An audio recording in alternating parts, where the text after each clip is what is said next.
On va regarder dans cet exercice, l'idée c'est de, du coup, dessiner d'abord cette fonction-là, d'accord, entre 0 et 3. Donc ça c'est la fonction 12x cube moins 52 fois x carré plus 63 fois x moins 2. Alors moi je prépare le programme, j'enregistre déjà CLC, Clear All, CLF et TikTok, hein. Et après ici j'écris mon programme. Donc je dis x par exemple il varie entre 0 et 3, donc ce qu'on a demandé. On peut demander un pas, par exemple, je dis 0,5 par exemple.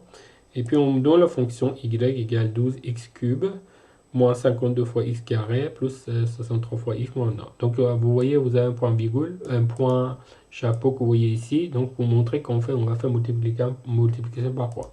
Alors déjà j'exécute celui-là, donc ça me donne déjà les valeurs de x, y. Si je clique ici, il commence par 0 jusqu'à 3 avec un incrément de 0,5, on voit, et on a les valeurs y qui correspondent à ça.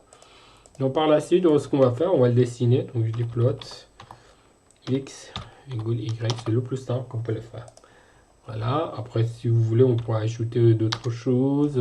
Par exemple, on va dire qu'on va préparer un valeur avec une couleur de, par exemple, noir. J'ajoute un E, par exemple. Voilà. Voilà.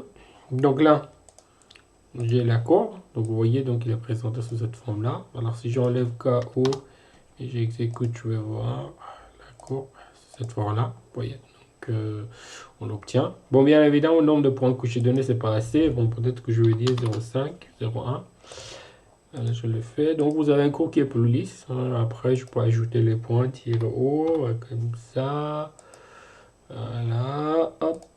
Et donc on voit les points ainsi que ça. Bon, après on peut ajouter encore les points. Si j'ajoute 0,5 par exemple, donc là il va aller encore plus loin. Donc vous allez pour le point. Donc voilà, vous voyez comment ça marche. Donc ça c'est la première partie.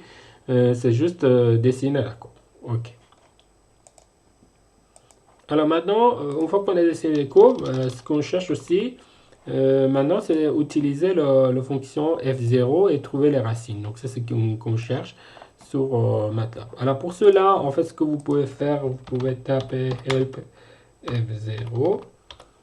Donc vous avez l'information ici. Donc vous avez pas mal d'informations qui sont affichées ici. Il explique comment vous allez préparer la fonction, comment vous allez faire tout ça. D'accord. Ou soit vous tapez ici, vous tapez f0 et exemple. Et là vous allez trouver sur le site, sur MATLAB. Donc je clique sur F0, vous avez l'instruction. Donc nous présente, il faut préparer une fonction. Par là, il faut donner valeur de x. Et puis après, c'est parti pour le calcul. Alors, par défaut, vous pouvez donner les fonctions sinus x. Donc vous voyez les modes simplifiés, ils existent dans le MATLAB. Mais en général, lorsque vous travaillez avec les fonctions, vous avez des fonctions genre ce type-là. Et donc, du coup, ce qui se passe, il faut préparer une fonction. Après, par la suite, vous allez faire venir au calcul. Alors vous pouvez faire peut-être avec polynomial. Moi ce que je vais faire, je vais utiliser, je vais préparer une fonction. Je fais venir cette fonction-là et après je calcule les racines. On va essayer d'abord avec cet exemple-là. Après on revient sur nos exemples à nous. Ou peut-être qu'on va utiliser l'exemple qu'on a ici. Ok. Donc je viens sur le programme ici. Donc la première chose que je dois faire, je dois préparer une nouvelle fonction. Donc ici je dis ma fonction. Je dis fonction f. Donc il va avoir juste une valeur de x.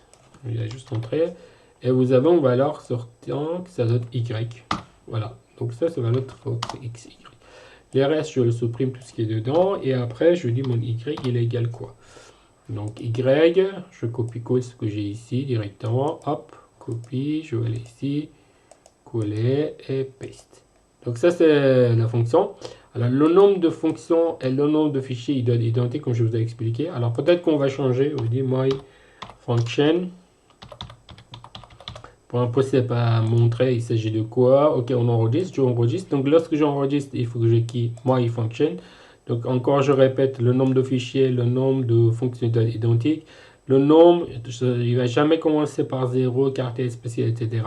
Il n'y aura jamais espace entre ces expressions-là. Si jamais il y a un espace, vous ajoutez un tir en bas. Si vous donnez un numéro, vous dites numéro 1, etc.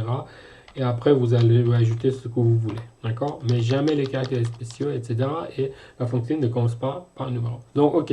Je fais la fonction. Donc, j'ai préparé la fonction. Donc, ça marche. Donc je viendrai ici et donc je commence à faire venir ma fonction. Alors ce que je vais faire, donc du coup, donc déjà, je vais mettre ces lignes en commentaire pour l'instant.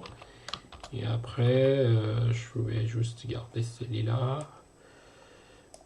Copie, après on reviendra après par la suite. Voilà. Et donc ici j'ai ma fonction.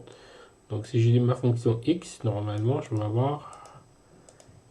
Bon, alors on va faire comme ça. Donc j'ai y. Alors je vais avoir un nouveau y. Et mon y, il est égal à ça. D'accord. Et donc je prends le x. D'accord. Et puis après, je demande dessiner. Copier. Hop. Hop.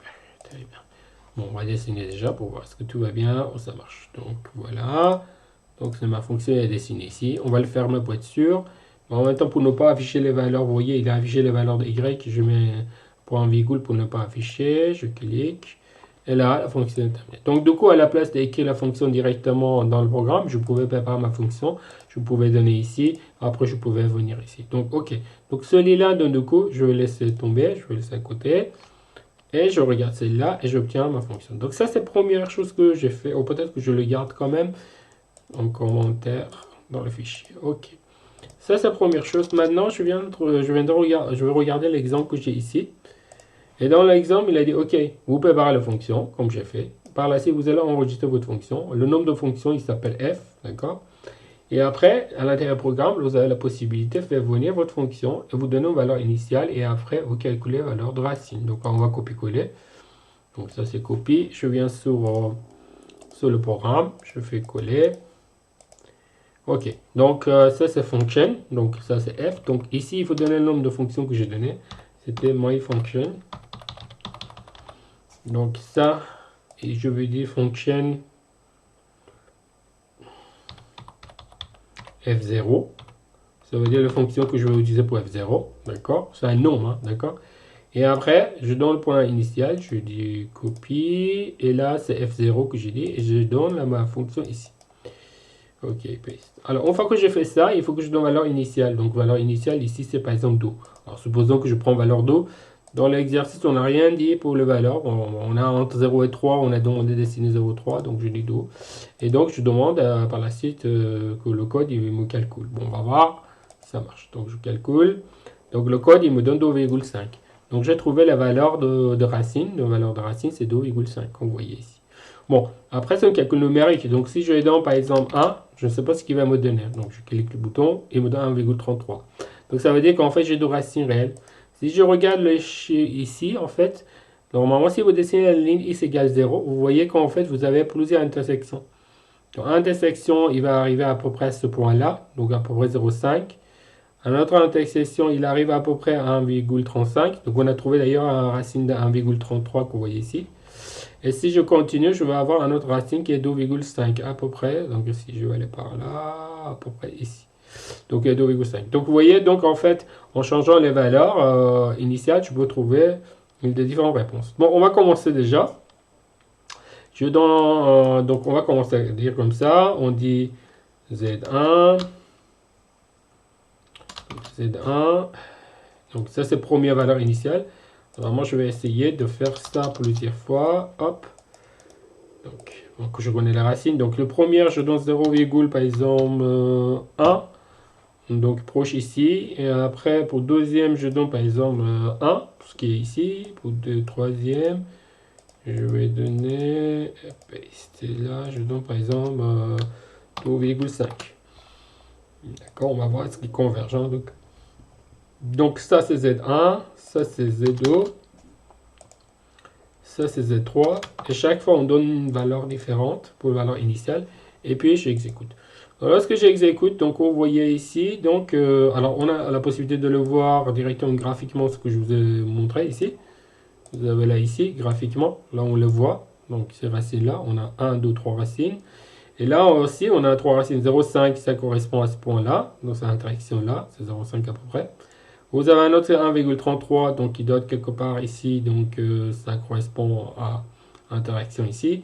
vous avez un autre qui est à peu près 2,5, comme on le voit ici. Donc là, on a la possibilité de voir cette interaction-là et les valeurs. Alors après, si vous voulez ajouter cette ligne-là, ce qu'on peut faire aussi pour le plot, donc on peut ajouter donc du coup un autre courbe. Alors, on peut dire par exemple y égale 0. Si je dis égale y0, et puis après, j'ajoute dans la courbe, je garde toujours hold on. Donc ma courbe est ouverte, elle est toujours active. Après, j'ai qu'un nouveau y, donc mon y est toujours égal à 0. D'accord. Alors je dis i0 point étoile x, comme ça je vais avoir un vecteur de y en fait. Et après, je vais dire ok, à nouveau un plot. Alors pour cette plot là, copier la couleur, je dis la couleur par exemple verte. Donc normalement je vais avoir ça et après je dis hold off, et puis là il est bloqué, et puis après hop je calcule, on va voir ce qu'il va nous donner. Voilà, donc vous voyez, donc là alors par contre là j'ai pas besoin de présenter point, donc je dis juste green, ça me suffira, je le ferai comme ça, j'en viens, voilà. Donc là ça présente l'intersection, donc là on le voit mieux, donc voilà, ici vous avez 0,5. À notre intersection c'est 1,35, mais ça c'est juste une visualisation, donc alors numérique c'est 1,5. Donc ça, il n'est pas très précis pour qu'on n'a pas donné assez de points. Et si je viens ici, vous avez 2,5. Donc si vous voulez exactement pour trouver 1,35 ici, ça veut dire qu'en fait l'incrément que j'ai donné ici, il fallait un peu avancer. Donc ça veut dire qu'il fallait peut-être utiliser plus de points. Comme ça, je vais trouver vraiment sur l'intersection. Et si je viens ici, peut-être que je vais trouver 1,33. Vous voyez, donc à peu près, j'arrive sur 1,33 quelque part. Voilà. Après, voilà, vous avez la possibilité de toujours zoomer. Hein. Ça veut dire que vous allez zoomer ici, tac, et là, vous regardez intersection. Alors ça, c'est visuel complètement. Hein. Donc là, je clique ici, normalement, il va me donner la valeur. Là, je suis en mode de zoom, donc du coup, il ne me laisse pas faire. Hop, je vais voir s'il me donne la valeur. Voilà, 1,33. Donc vous voyez, donc on a trouvé donc tout ce qu'il faut. Donc voilà, ça montre comment on peut utiliser. Donc vous pouvez utiliser help F0, donc vous avez l'info. Vous allez ici sur le site, sur MATLAB déjà, vous avez l'information. Et alors moi, je commence par une fonction comme ça, puisque ça, c'est la façon la plus générale. L'exemple que vous voyez ici, ce sont des exemples ça, mais au final, vous ne pouvez pas utiliser concrètement. Après, vous avez des exemples encore plus compliqués que vous allez voir ici, mais cet exemple-là, il montre comment, déjà, globalement, vous pouvez trouver les trois racines avec cette fonction F0. Donc, c'est une fonction très simple implantée à l'intérieur qui vous permet de faire ce type de calcul, mais il vous donne toujours les racines réelles. Alors, dans l'exercice prochain, on va regarder comment, dans le prochain exercice, on va regarder comment on peut utiliser la méthode Newton. Voilà.